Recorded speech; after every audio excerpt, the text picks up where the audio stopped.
नमस्कार, आप सभी का स्वागत है। उत्तर प्रदेश में जिस तरह से चुनावों का माहौल बनता हुआ दिखाई पड़ता है, तो तमाम तरह की बयानबाजियां और तमाम तरह के समीकरण भी देखने को मिल रहे हैं। और जिस तरीके से सुबह सपा के अध्यक्ष और योगी सरकार में मंत्री ओपी राजभर कह सकते हैं बयानबाजी करते हुए दिखाई देते हैं, उसको लेकर तमाम तरह की चर्चाएं उत्तर प्रदेश में दिखाई पड़ती हैं। क्योंकि ओपी राजभर लगभग 90 और 95% जो बयानबाजी कर रहे हैं अपनी, वो सपा के खिलाफ करते हुए दिखाई पड़ते हैं। कई दफा तो उनके जो अल्फाज हैं, उनके जो शब्द हैं, वो इस तरह के होते हैं जो बेहद चुभने वाले होते हैं। अब यहाँ पर एक बार फिर ओपी राजभर ने एक ऐसा बयान दे दिया है जो अपने आप में कंट्रोवर्सी क्रिएट करता हुआ दिखाई पड़ सकता है। या कह सकते हैं कि जानबूझकर ओपी राजभर इस तरह का बयान दे रहे हैं जिसके जरिए वो चर्चाओं में आते हुए दिखाई पड़े। आपको बता दें कि सीमा राजभर जो ओपी राजभर के कभी साथ हुआ करती थी, सुबह सपा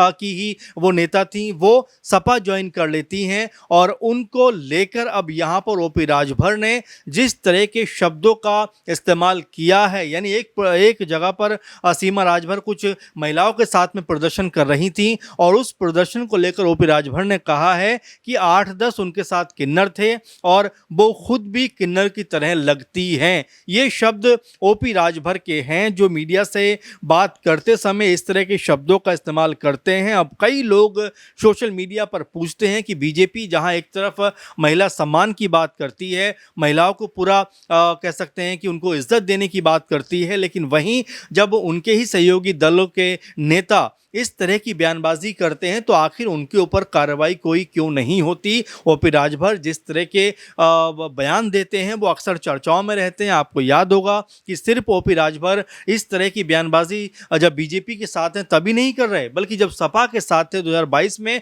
तब पीएम मोदी और सीएम योगी को लेकर जिस तरह के आपत्तिजनक शब्दों का उन्होंने इस्तेमाल किया था वो भी सोशल मीडिया पर खूब ज़्यादा वायरल होते रहते हैं। तो जिस तरह से सीमा राजभर को लेकर ओपी राजभर ने अपनी बात को सामने रखा है और जिस तरह के शब्दों के साथ में रखा है, वो अपने आप में आपत्ति का विषय जरूर बन जाता है। क्योंकि एक महिला को इस तरह से किन्नर जैसे शब्दों के साथ में जोड़ना और इस तरह से तुलना करना अपने आप में बेहद अलग तरह का मुद्दा बनता हुआ दिखाई पड़ता है। और ये बताता है कि ओपी राजभर जैसे नेताओं की सोच जो है वो किस तरह की संकीर्ण सोच है, किस तरह की छोटी सोच है और किस तरीके से सीमा राजभर को का वो अपमान करते हुए यहाँ पर दिखाई पड़ते हैं। अखिलेश यादव को लेकर भी वो ये कहते हैं कि सीमा राजभर जो है नाश करने वाली नेता हैं। अखिलेश यादव के साथ अगर वो हैं तो वो अखिलेश यादव और उनकी पार्टी दोनों का नाश कर देंगी। ओपी राजभर इस तरह की बदजुबानी करते हुए यहाँ पे नजर आते हैं। सपा को लेकर लगातार ओपी राजभर जिस तरह की बयानबाजी कर रहे हैं और जिस तरह की बातों को सामने रखते हैं, वो भी अपने आप में तमाम सारे सवाल खड़े करता है कि ओपी राजभर की जो राजनीति है क्या वो सिर्फ सपा के ही खिलाफ है। आप देखेंगे कभी अखिलेश यादव को कहते हैं कि उनको अमेरिका चले जाना चाहिए, कभी कहते हैं कि भाई 45 डिग्री में आप बाहर नहीं निकल सकते, आप एसी में बैठकर राजनीति करने वाले हैं, आप सत्ता परिवर्तन करने की बात करते हैं, लेकिन दूर दूर तक कहीं आपका बदलाव दिखाई नहीं पड़ता। ये ओपी राजभर यहाँ पर कहते हुए नजर आते हैं। साथ में सपा को लेकर एक और उन्होंने बड़ा बयान दे दिया कि सपा में जो पिछड़े हैं और जो दलित हैं उनकी औकात झंडा उठाने की या दरी बिछाने तक ही सीमित है। यानी कि जो गैर यादव लोग जो पार्टी में जुड़े हुए हैं उनको लेकर जिस तरह के शब्दों का इस्तेमाल ओपी राजभर कर रहे हैं कि दलितों की जो औकात है और पिछड़ों की जो औकात है, उनकी औकात ये है कि वो झंडा उठाएंगे सपा में जाकर और सपा में वो दरी बिछाने का काम करेंगे। इससे ज़्यादा उनको महत्व पार्टी के अंदर नहीं दिया जा सकता, ये ओपी राजभर का कहना है। अब जिस तरीके से वो ये भी कहते हैं कि सम्मान सुरक्षा में पहले अहीर यानी सम्मान सुरक्षा देने की बात आएगी सपा सरकार में, तो उसमें सबसे पहले अहीर यानी यादवों को रखा जाएगा, बाकी लोग भाड़ में जाएं, कोई चिंता की बात नहीं है। ये ओपी राजभर सपा को लेकर एक और कह सकते हैं गंभीर बयान देते हुए दिखाई पड़ते हैं। और ये सिर्फ एक या दो बयानों की बात नहीं है, बल्कि जितनी मेरे पास लिस्ट है ऐसा लगता है कि सिलसिला थमने का नाम नहीं ले रहा है। आप देखेंगे ओपी राजभर एक जगह ये भी कहते हुए नजर आते हैं कि भले ही गुंडों की कोई जाति नहीं हो, लेकिन हर गुंडा सपाई होता है, यानी सपा का ही होता है, ये ओपी राजभर का कहना है। अब जरा इस तरह के बयानों पे हम गौर करें, नजर डालें तो पता चलता है कि उनके ज्यादातर बयान जो है वो सपा को लेकर हैं, समाजवादी पार्टी के खिलाफ हैं। और ऐसे में समाजवादी पार्टी को लेकर, खासकर डिंपल यादव और अखिलेश यादव को लेकर जिस तरह की जो भाषा शैली का इस्तेमाल करते हैं, वो भी अपने आप में बेहद जो है आपत्तिजनक, या कह सकते हैं कि वो ठीक तरीके के शब्दों को नहीं रखते हैं, जिनके ऊपर जाहिर बात है किसी को भी तकलीफ और परेशानी होगी। जब प्रतीक यादव का निधन हुआ, उसके 2-3 दिन बाद ही अखिलेश यादव ने एक ट्वीट किया था, और उसके जवाब में कह सकते हैं, या उसको लेकर जिस तरह से ओपी राजभर ने हमला किया था कि भाई की 13वीं तो कम से कम हो जाने देते, उसके बाद आप राजनीति करते। तो इस तरह की मौत को लेकर भी, निधन को लेकर भी ओपी राजभर के जो शब्द हैं वो किस तरह से बदजुबानी में तब्दील होते हुए दिखाई पड़े हैं, ये भी यहाँ पर साफ साफ दिखाई पड़ता है। अब ऐसे में ओपी राजभर जो लगातार अपने आप को मजबूत नेता बताते हैं, आजमगढ़ की तमाम सीटों के ऊपर चुनाव लड़ने की अभी से पहल कर देते हैं, क्या बीजेपी के अंदर जिस तरह सपा में उनको 17-18 सीटें मिली थी चुनाव में लड़ने के लिए, क्या बीजेपी के अंदर इतनी सीटों पर चुनाव लड़ते हुए दिखाई पड़ेंगे? क्योंकि